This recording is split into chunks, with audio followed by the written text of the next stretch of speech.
अरे अरे ही असली थेर पाहिली नाही हो कधी. उभा जन्म गेला माझा या उंबरठ्यात, पण इथूनच जग ओळखते मी.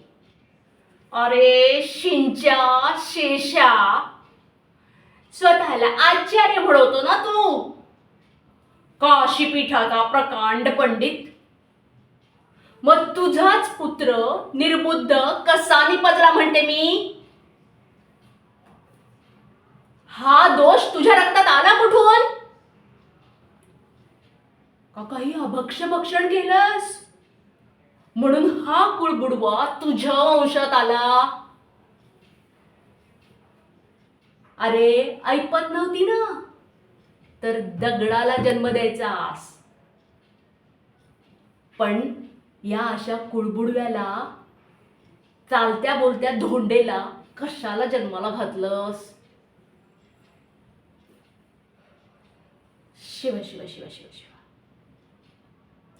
स्वतःची लाज घालवून घेतलीस ते घेतलीसच. अरे पण माझ्या भाग्यवंत कुळाला का बट्टा लावलास? तुझ्या पित्याच्या माघारी पोटाला काटे बांधून तुला शिकवला मी, आणि आज ही दशा भोगायला लावतोयस. देवा, कुठल्या जन्माचं पाप भोगते मी. देवा, परमेश्वरा, ही दुरावस्था करण्यापेक्षा उचल रे बाबा, उचल.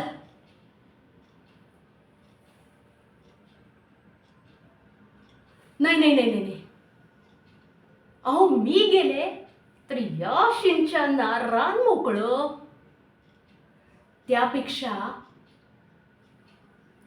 ही माझ्या कुळाची जी घाण आहे ना, ती नाहीशी कर. तुला गोड बत्ताशाचा प्रसाद देईन, एवढी प्रार्थना ऐक माझी.